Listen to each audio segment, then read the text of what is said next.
Welcome to Business and Personal with Audu Maikori. Today, we have Dr. Ngozi Okonjo Iweala, and we'll be talking a bit about her family. We're talking about business and post-COVID. What will the world look like? Well, how can we survive in uncertain times? Join me. Good morning, ma'am. Okay, good morning. Thank you for making time to actually come in to talk to about the times that we're in. And I know how much of a sacrifice this is, but thank you so much for making time. And I'll just go quickly. I mean, I have to rush to the questions now because of the shortage of time. But let me just start from your beginnings, ma'am. You're from Delta State, and you came from a very distinguished family. Both your parents were professors. And so what was that, the pressure like growing up with a family of very cerebral, brilliant people? What was that like? Well, thank you, Audu, and hello to all the people joining us. Audu, I didn't really feel that pressure. It was just sort of assumed you were going to do things. So it wasn't like my parents' style, especially my father, wasn't the type of calling you every day and telling you you must do this, you must do that. He just led by example, and it was just assumed you were going to do these things. And I think he brought us up to love reading, to love intellectual curiosity. We used to have arguments at the dinner table. But I also want to say, just before we get into all that, I lived with my grandmother for my first 8.5, 9 years because my parents were studying abroad and we lived in the village. So I went through all that upbringing, going to fetch water in the stream, going to the farm with her to fetch firewood and so on. And then, and she loved me, but she was a disciplinarian. So I got to know how to cook by the time I was 6, 7 years old. So when my parents arrived, my life switched. And as you said, we moved to Ibadan, to a university campus. And it was really a wonderful life. And they just taught by example. So I didn't really feel pressure. I just thought this was the thing to do. Well, I want to say thank you to Okechukwu for helping us sort this out. You have a lovely family, by the way, very accomplished as well. Are you sure you didn't put any pressure on your kids too? Because your family is maybe my husband is a neurosurgeon, and I think he very much wanted people to be physicians. And I supported him because we thought it's a good thing. So at least 2 of my children clearly wanted to do that. They were very science inclined. My daughter, who is a assistant professor of immunology and allergy, and my son, who is a spine surgeon. And then we have one who went to medical school, whom my older son, Uzo, who really said he wants to be a writer. So that's what he is now. So he's a physician who is a writer. And of course, Okechukwu, who is a poet and a writer himself and an activist. So we've got both strands in the family. Wow. Okay. There's a lot to, I mean, this is scarier than I thought initially because I didn't know there's so many brains and neurologists and things like that. That's scary. The question really is, how do you create that balance? Because your job alone is a job for 14 people. So how do you manage family? I just don't understand it. Please explain how is that? Well, Audu, you're married to and your wife is a professional. I think, we are all struggling with the same issue. The women in particular have to balance a lot in our culture. You have to remember at the same time you have a career, that you have a family, you have a husband, you have children. And you have to, I don't have any perfect answer. I just try to manage it. And my husband, very, very supportive. I think it can work if you have a spouse, either husband or wife, who values your career and values you as much as he does his own. So he was very supportive. Being a neurosurgeon, was always busy, and an emergency physician. So he would help out. I think some of the things we did is getting our children to learn how to cook and help in the house, because we're living in the US at a very early age. By the time they were 12, boys and girls, everybody was taught how to cook. So I had help. And then, we had a routine. That's the only tip I can give, because I was traveling a lot. So I set up a routine in the house whereby at this time I would know what people were supposed to be doing. When you're supposed to be doing your homework, at what time. People were not allowed to watch TV when they were small, just for 1 hour. No Nintendo and all those things. So you could read. Yeah, so yeah, so we try to mix fun and you can see from my answer, there's no perfect answer. I think we are all struggling with it, even to this day, balancing. And the only tip is both of you have to feel you are in it together, and you share and you compromise. brilliant, brilliant. So, I mean, I'll kind of move right quickly. I have some more personal questions, but I mean, we have to move quickly because people are here to hear your wisdom. Many people are sending out their regards. They love you. They love Oh, you. And if you please, look at the how screen, to you see, tell them I love them too. Can I say something? One of please. the things that inspires me is when I meet young Nigerians. They are so creative, like you. Yeah. They are so creative. They're so full of life and energy and so full of ideas. So Yes. they inspire me. They really do. Beautiful. Beautiful. Yeah, Beautiful. I love them back. And I want to say that, I mean, I had the brief opportunity to work with you. And there's a thing you won't remember, but there's one time I came to see you and you had a line of maybe 25 people waiting to see you. And you said to me, you said, just wait, I'll see you. And I waited 4 hours. And just as the time when I was getting frustrated, I was like, well, this is 4 hours of me sitting down doing nothing. You've been in there for 4 hours talking to people from around the world, and you're still going to sit down and go through my own my own wahala. How do you develop that balance between being brilliant, being patient, being humble, and still achieving things? Because sometimes you find people in high positions, they don't have time for small people. How have you been able to do that? Well, I don't regard people as small people. I used to tell them in the Ministry of Finance that the cleaners cleaning our building were as important to me as the directors. And I tried to explain it to everybody. I said, do you know what? Suppose we have a visitor, foreign visitor, because I used to get finance ministers from other countries, heads of, dignitaries from elsewhere. Yeah. If they enter the building to come and have a meeting with you and the building is not clean and is smelling, what impression do they get? True. They get a very poor impression from the get-go. So that means that your cleaners are absolutely important. And I said it to the whole ministry, you can check. That's the way I think. I do not believe anyone is lower or not important. So that's the way I approach life. You never know who is going to be the most supportive of you in life. The person who is going to be the best working with you, it could be anyone. So whether you're a secretary, you're a cleaner, you're a doctor, you're a director, you are the same to me. Beautiful. So that is my own credo. Beautiful, beautiful. So, I mean, I can tell you something. I must give credit to my parents. That's the way they raised us. They raised us to believe that everybody is important. There's nothing like someone who is not important. So that was why that day, I remember the day very well. And I was already feeling stressed because I knew people were waiting. But I said, I must see you no matter what. And I did. Well, thank you. Thank you for seeing me. And thank you for seeing me again. And all I'm seeing on my screen is people saying, we love you, we love you, we love you. So I don't know how much love you think. I don't know. I look at the heart. So I don't know if you can see the hearts popping up on the screen, but that's what people showing their emotions and loving this opportunity.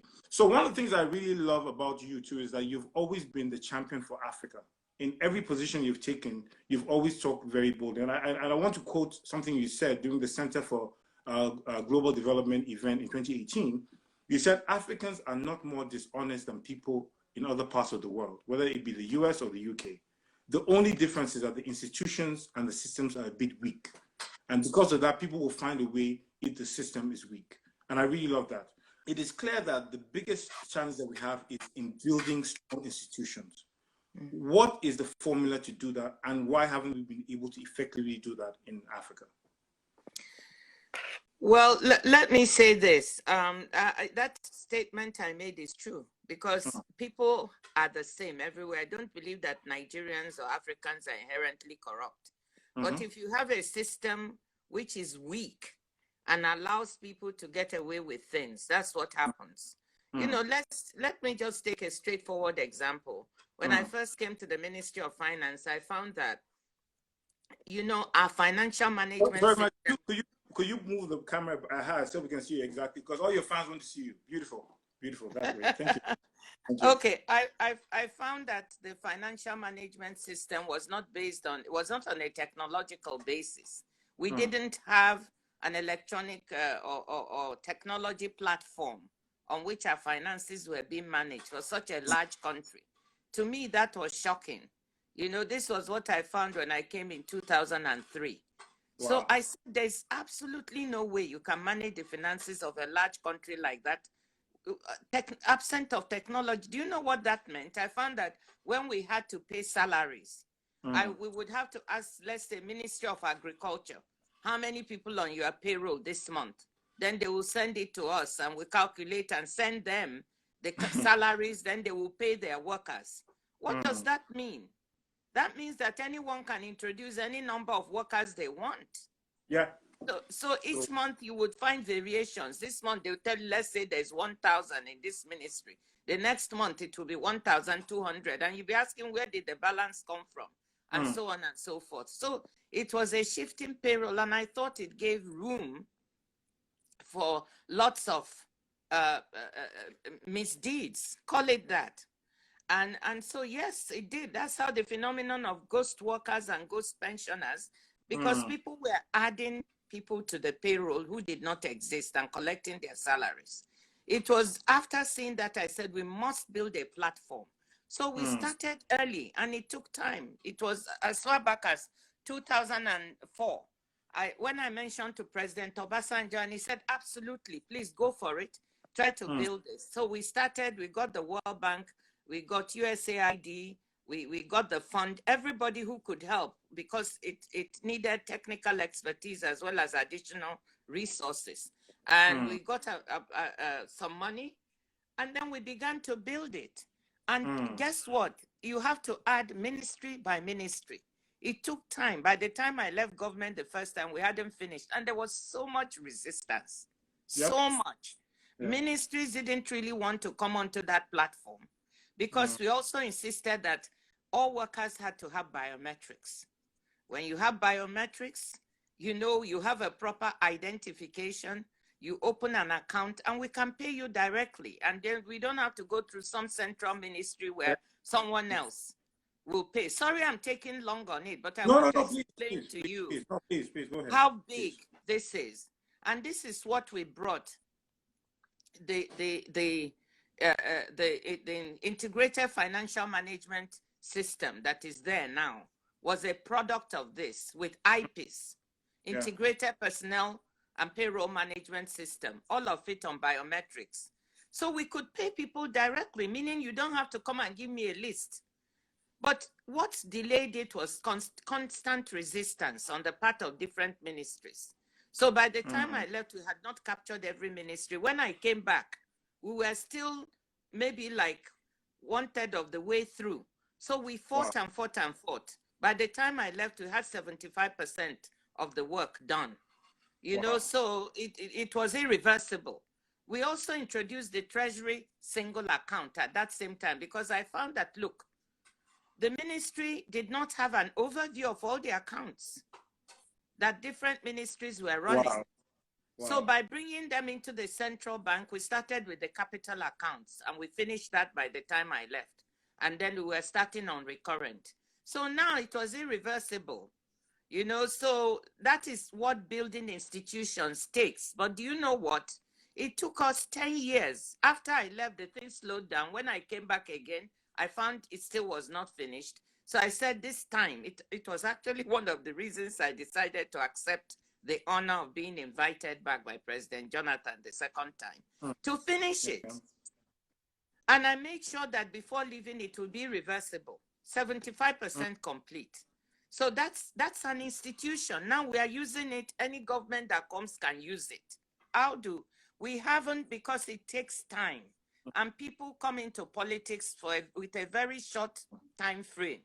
You need to populate the place with people who want to do something that will benefit the country for the longer term. The TSA is the standard now, and many people don't know that you instituted the TSA. Many people don't know that. So thank you for that. And the TSA is also the basis sort of some of the other things that we've done. with BVNs and things like that to be able to track financial transaction country.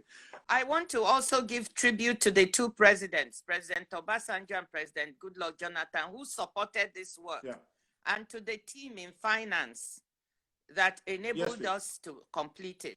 My hat off to them.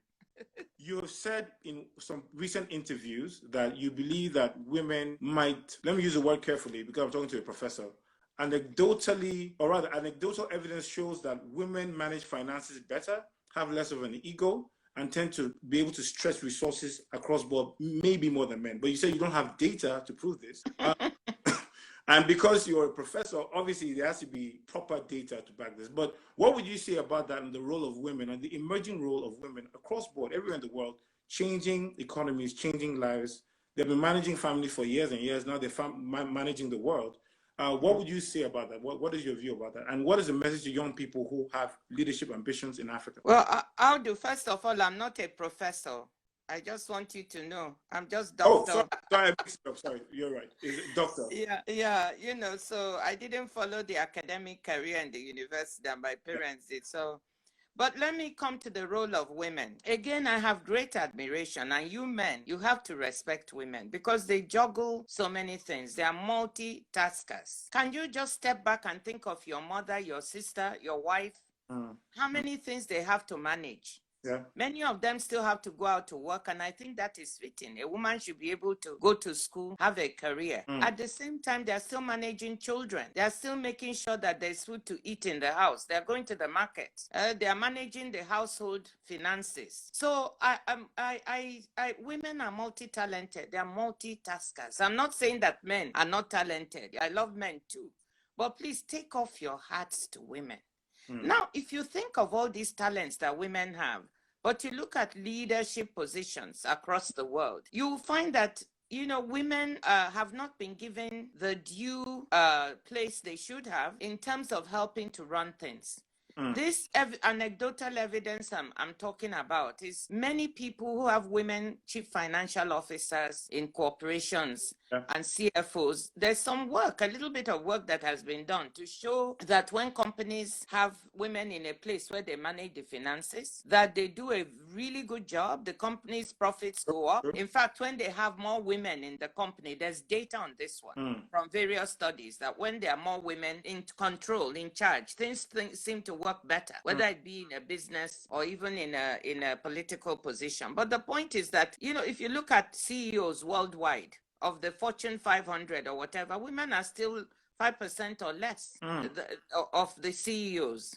You come to politics in every, and this is not peculiar to Africa, everywhere, although we have more women who have been presidents and prime ministers now, but if you look at the percentage at any one time across the board, you can't find worldwide where more than 20% at any one time. In fact, it's 8%, I think, at the moment, of women were in big positions or running the country. So I think I'll line up all my data. I didn't know you were going to ask me. I would have come with the data that I have. But I think everyone will agree that commensurate to their position in life and their ability to do things, women do not have the opportunities that they should. Men are still in control, be it politically, be it financially, be it economically. So all I'm saying is men recognize that women have the talent, give them a place, because when they manage, things actually get better. Now, I'm talking of on average. Yeah. I'm not saying that every single woman manages the best, but when you look at it on average, you have to admit that women in positions do well. And they are not, their egos are not as big. Well, we can debate that, but no problem. Go ahead. I'm with you. Okay. Yeah, but I mean, I think it's a great one, and the reason why I myself am a feminist. I know that men are not supposed to be, but I'm a feminist. I'm a real supporter of women, and even in my companies and all the businesses we've done, women have been very pivotal in changing and growing our company and all that we do. But let's go now into some economics. Congratulations, you have had 2 big appointments recently, again, to add to the long list of appointments that you have. And I was saying to somebody that if I was to read your curriculum vitae, it would probably be 70 minutes out of the 60 minutes. So I wanted to save time and just go to the meat of it. Now, you are now the special envoy to the African Union, and you also recently appointed to be a member of the South African Economic Advisory Council. What does that mean, and what can we look forward to from that perspective? Well, I must say I'm very honored, and really humble, to be picked for these positions. First of all, on the issue of the AU appointment, this is as an AU envoy along with 3 other colleagues. This is a situation in which, specific to COVID-19, the AU chair, President Cyril Ramaphosa, and the chair of the AU Commission, both of them feel that Africa needs to approach the solution to COVID-19 as one. With AU decided to take a continental approach to try and look for resources for countries to buy equipment, medical supplies, to take care of the economic issues arising from COVID-19. And I think it's a very smart approach, and we should applaud it. So they decided to get some professionals seasoned from the continent to help them do this. So I'm very, very honored to be able to do that. In terms of the South Africa appointment, well, President Cyril Ramaphosa honored me by saying, I think he saw me present, chair meetings and so on in various international fora. And he commented to me more than a year ago that one day he's going to ask me to come and assist. And he did. And I think it's a big honor, to be able to do that. Of course, the issues are not easy, but we try to do the little bit we can. Okay, thank you so much. So to the big question, to the elephant in the room, a lot of people tuning in are businessmen and women. There are people who run their small businesses. And if you look at the evidence, Africa is driven by SMEs, small and medium enterprises. And it would seem that with the global recession looming, what would your hello? The IMF to contract by 3.4%. So it's going to be a significant contraction. And what I think is that people should prepare for a very difficult time. That means that they need to find a way to get liquidity into their businesses, because that's going to be the issue. You need additional liquidity to survive. And what we're saying to central banks and trying to argue with the international institutions to support us now is that central banks should be supported to give liquidity to banks specifically for SMEs, because we know that it is very difficult for them, and this is what they will need to get through the crunch. So try and manage your expenses well at this time. Obviously, if you have very good workers, you try not to let them go. Central Bank of Nigeria, I think, has already opened up a fund. I think you should avail yourself of the liquidity there, hopefully at reasonable interest rates, and you use that to survive until the economy gets better. To look at your own management, your own, to be able to control them. Slim everything down as a survival strategy, because people are not going to have that much money in their pockets to be demanding goods. So slim your expenses down, look for liquidity at low cost, and then use that to survive. Okay? And no, you're not alone. I mean, almost every small business everywhere in the world is going through this. And this is how they're also trying to survive. Governments are giving very low interest loans to SMEs. And I hope that we'll be able to do the same on our continent and in Nigeria.